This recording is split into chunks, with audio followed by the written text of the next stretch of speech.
오늘 우리에게 주시는 하나님의 말씀 보겠습니다. 말씀은 사무엘상 18장 10절에서 16절입니다.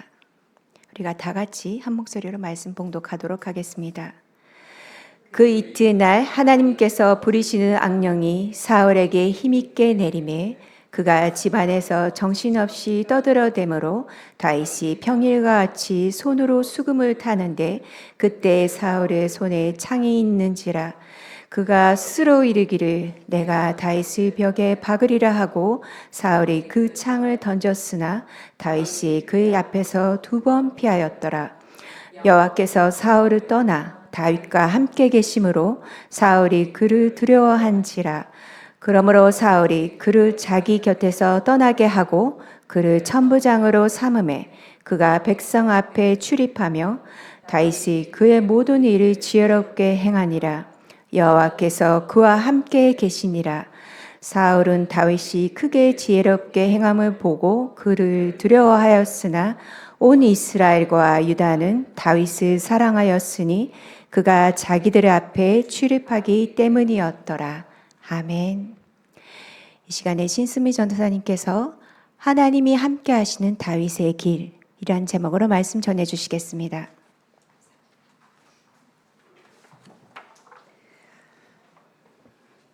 오늘은 사무엘상 18장 두 번째 시간입니다.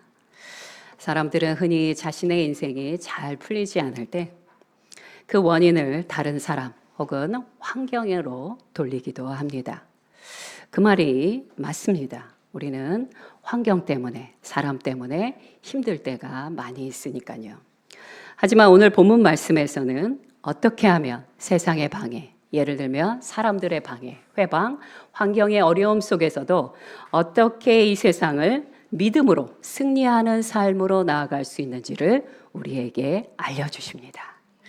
자, 사무엘상 18장 10절 초반절 말씀 다시 한번 보겠습니다. 시작.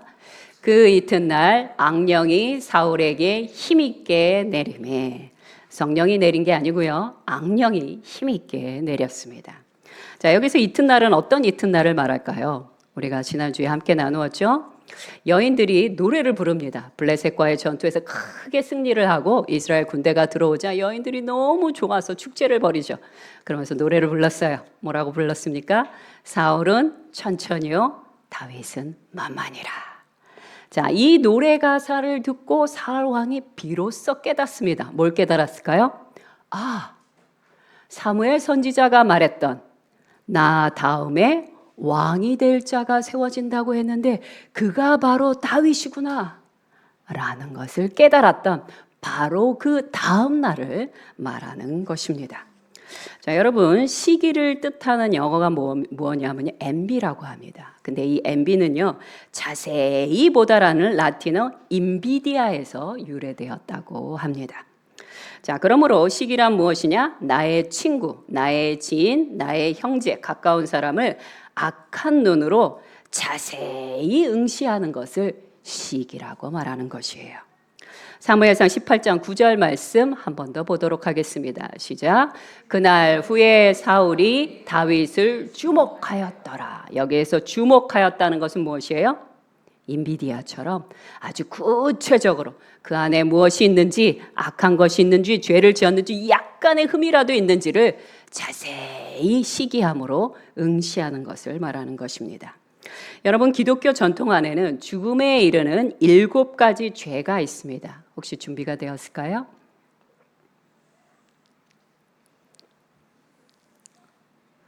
네, 감사합니다. 죽음에 이르는 7가지 죄 함께 보도록 하겠습니다. 시작. 교만, 시기, 탐욕, 탐식, 분노, 정욕, 나태함.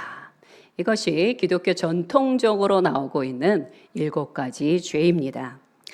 그런데 사막의 교부들은 이 7가지 죄 중에서 시기심에 대하여 뭐라고 말하냐면요, 시기심이란 가장 야비하고 잔인한 죄다라고 그렇게 말을 합니다. 왜일까요?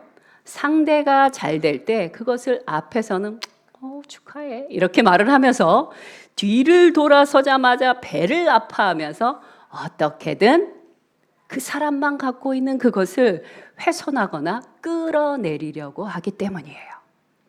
시기심은요, 가장 가까운 친구와 형제의 불행을 제물로 삼는 잔인하고 뒤틀린 죄악이기 때문입니다.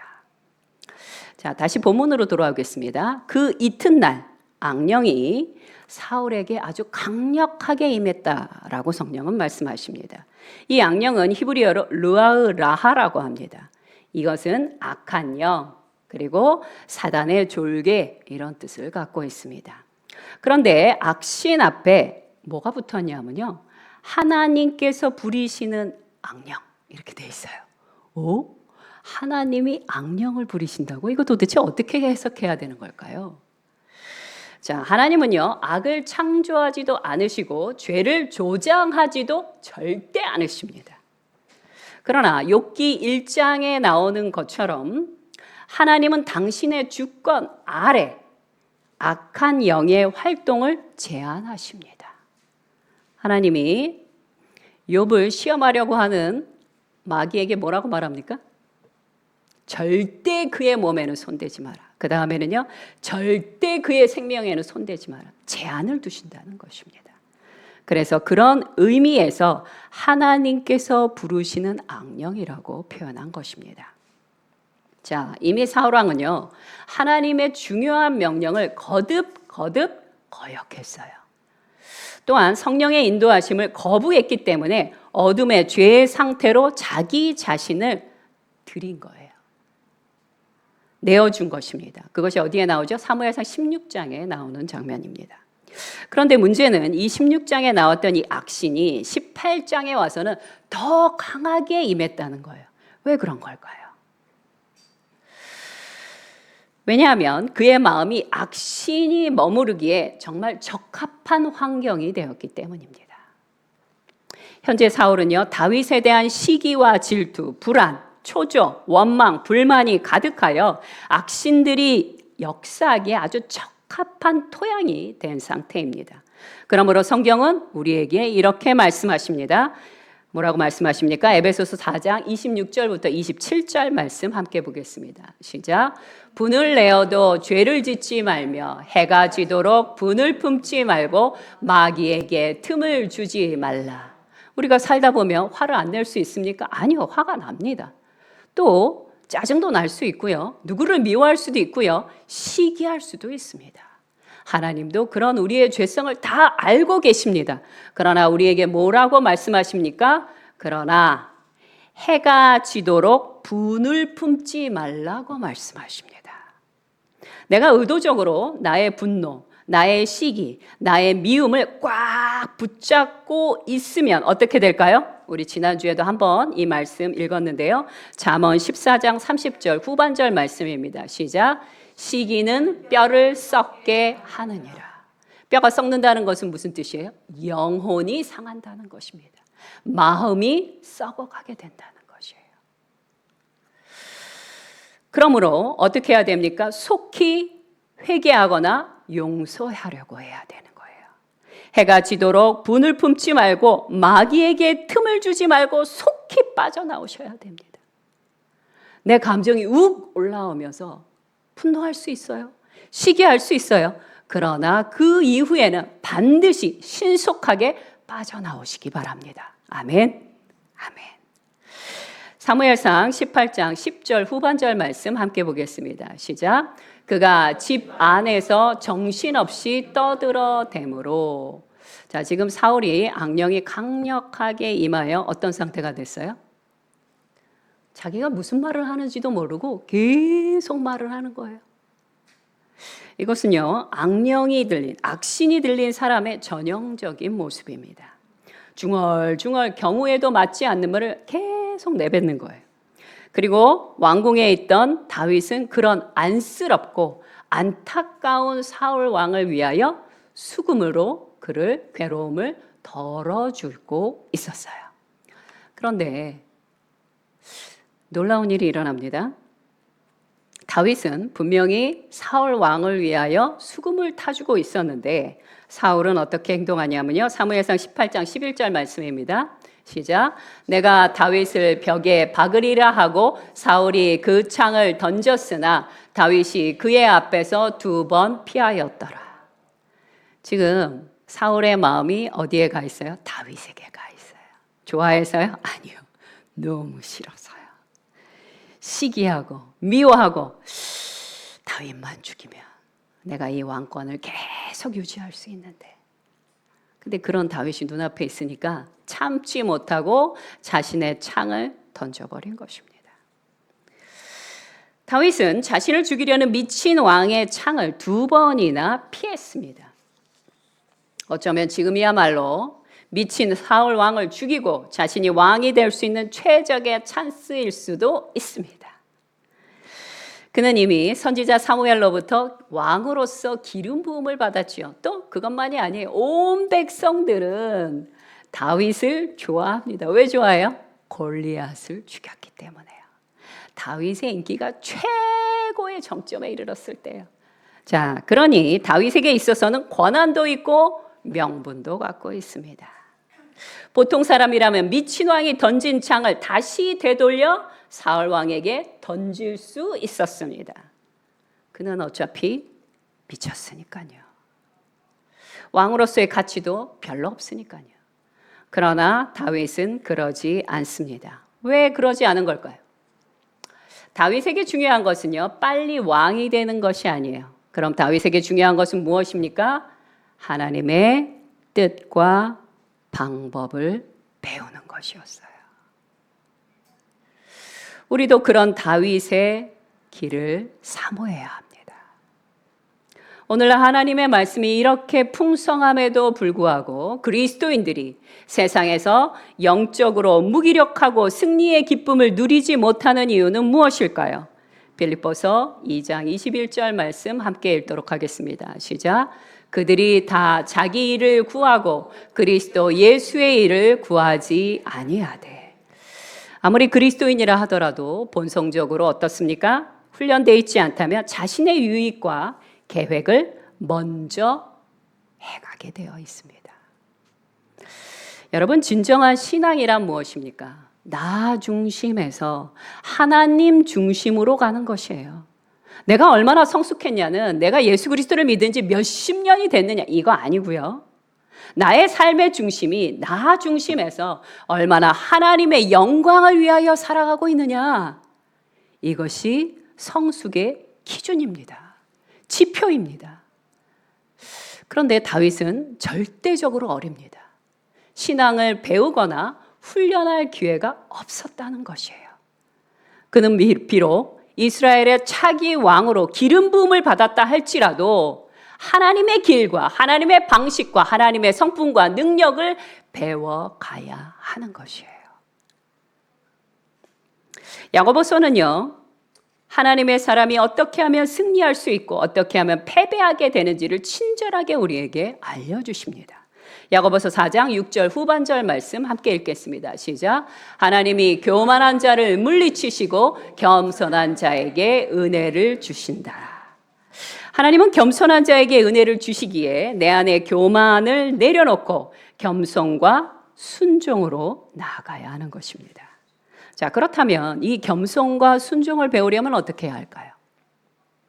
여러분은 그 좋은 방법을 아십니까? 저는 알고 있습니다.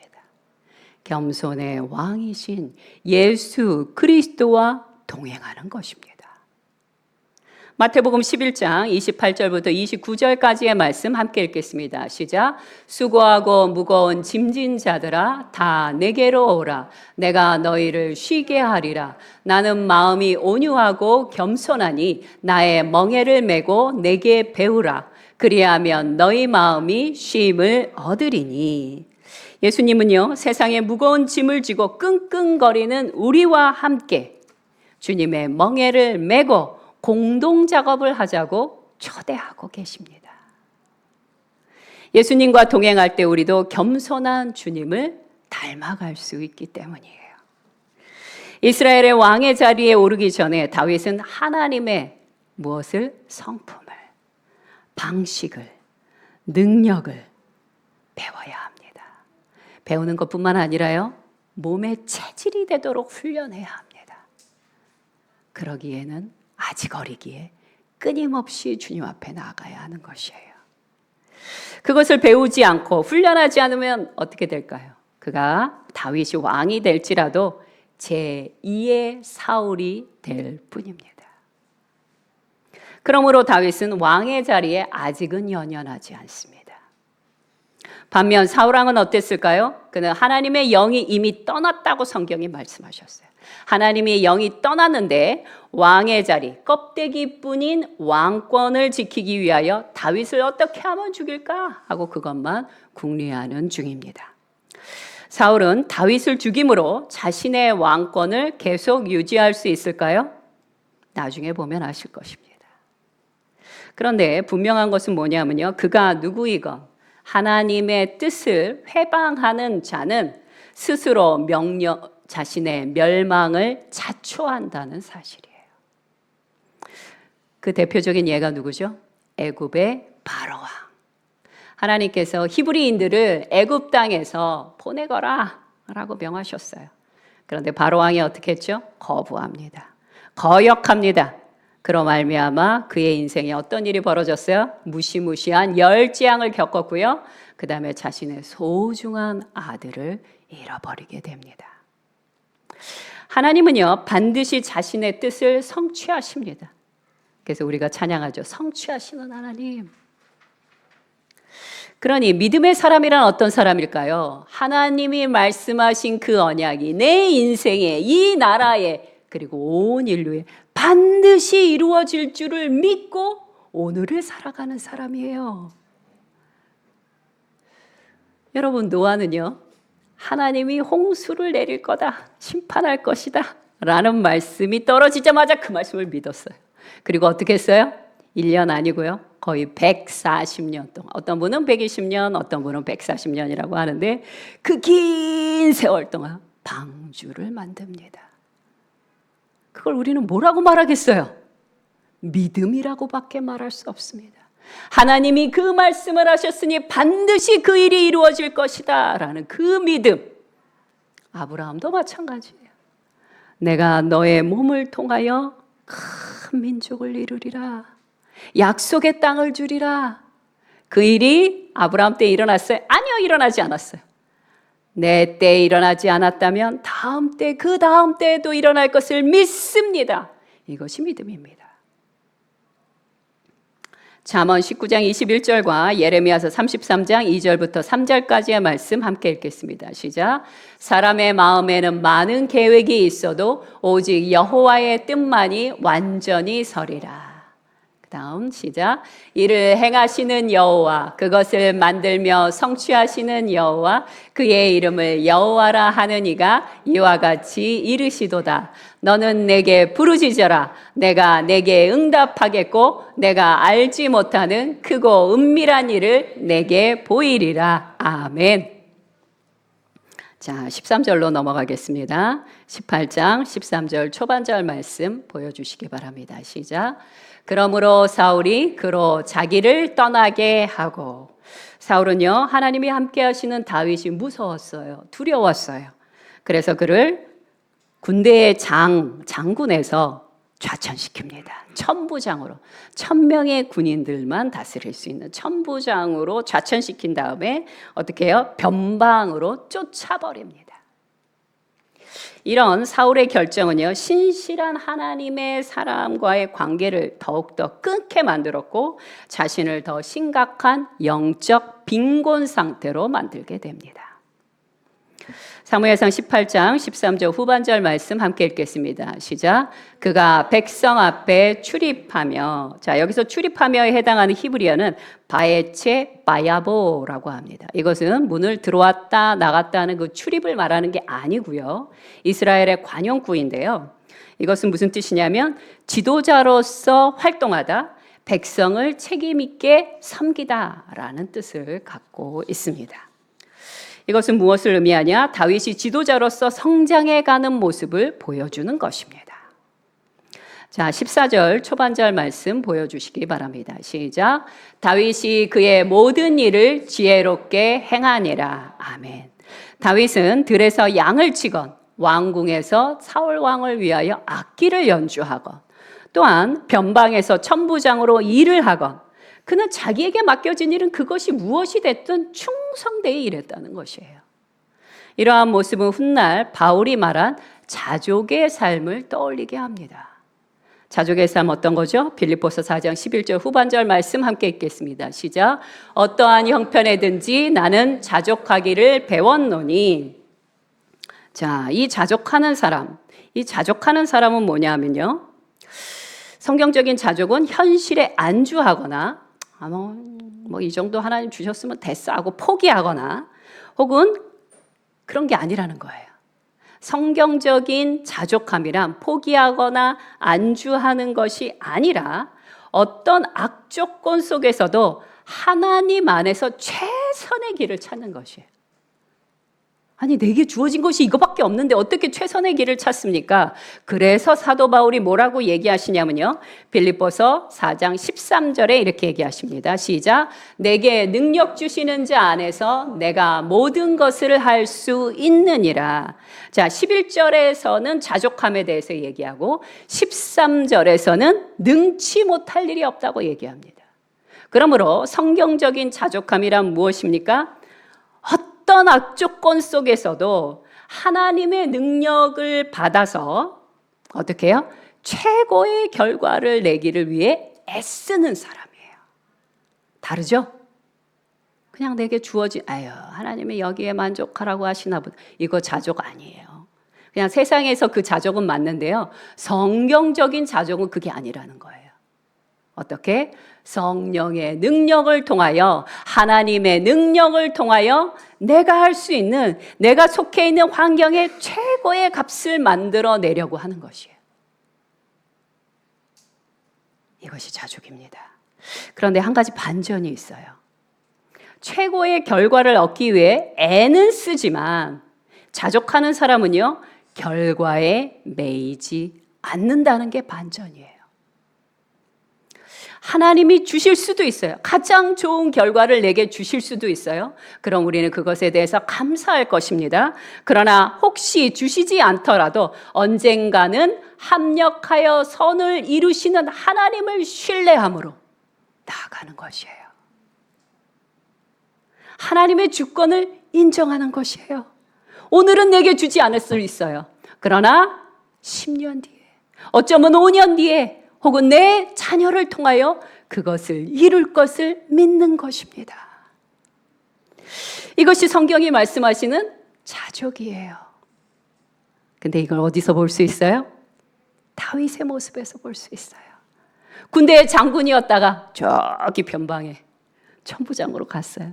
하나님이 분명 나를 왕으로 세우신다고 했는데 나는 애쓰고 힘썼는데 근데 왜 나는 저천되지?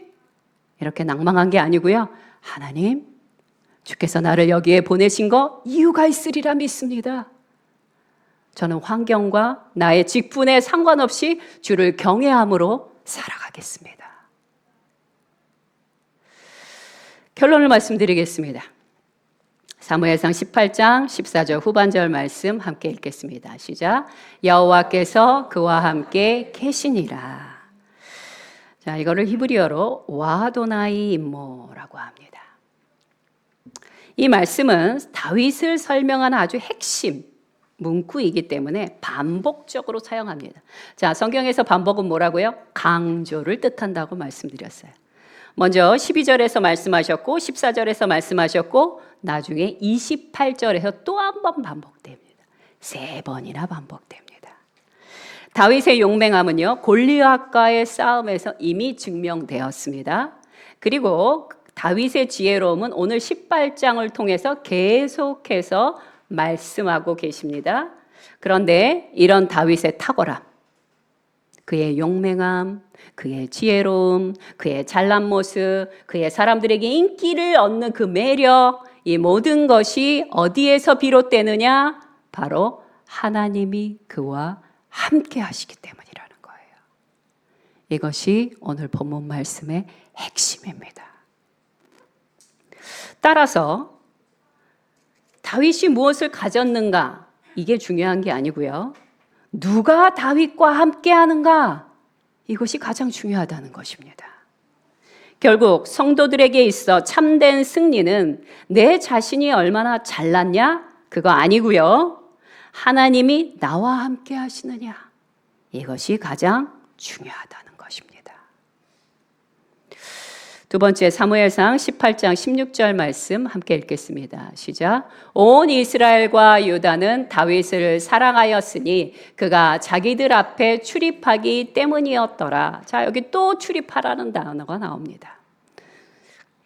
다윗은요, 좌천되어 쫓겨온 곳에서도 충성되이 일합니다. 다윗은 어떤 환경에서도 하나님을 경외했고 탓하거나 원망하지 않습니다. 그런 다윗의 태도를 백성들도 사랑하게 되는 것이에요. 물론 하나님과 동행한다고 해서 세상 사람들에게 다 칭찬받나요? 아니요, 절대 그렇지 않습니다. 초대교회 사도들은 핍박받았고요. 예수님도 미움을 받으셨습니다. 그래도 하나님은요, 신실한 성도들을 통해 세상에 선한 영향력을 끼치게 하십니다. 로마서 14장 18절 말씀 함께 읽겠습니다. 시작. 이로써 그리스도를 섬기는 자는 하나님을 기쁘시게 하며 사람에게도 칭찬을 받느니라. 아멘. 이처럼 하나님과 동행하는 삶은 최고의 기쁨이고 은혜입니다.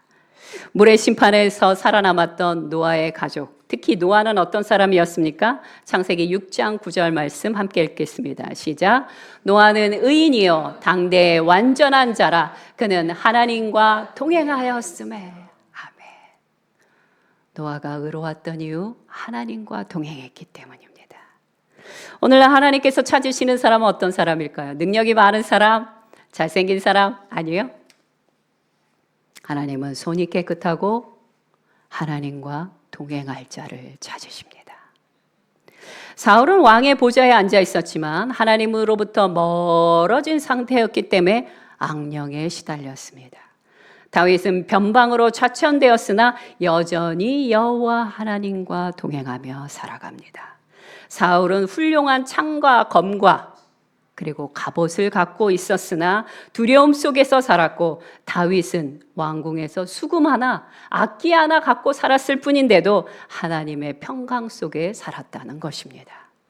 그러니 우리도 지혜로운 다윗처럼 하나님과 동행하기를 헌신하고 간절히 원하며 한 마음으로 기도하시겠습니다. 함께 기도하겠습니다. 미가서 6장 8절에 이런 말씀이 있습니다. 사람아, 주께서 선한 것이 무엇임을 내게 보이셨나니 여호와께서 내게 구하시는 것은 오직 정의를 행하며 인자를 사랑하며 겸손하게 내 하나님과 함께 행하는 것이 아니냐. 맞습니다. 우리가 해야 할 것은 여호와 하나님과 함께하는 것입니다. 하나님께서 우리를 그분의 영광스러운 공동 작업으로 우리를 초대하고 계십니다. 오늘 이 시간 주님의 초대에 아멘으로 응하기 원하시는 분, 여러분의 오른손을 여러분의 가슴에 얹고 하나님 앞에 헌신하며 기도하시기 바랍니다. 주님, 제가 여러 가지 헛된 일에 내 관심을 빼앗겼습니다. 주님, 제가 너무 멀리 갔습니다.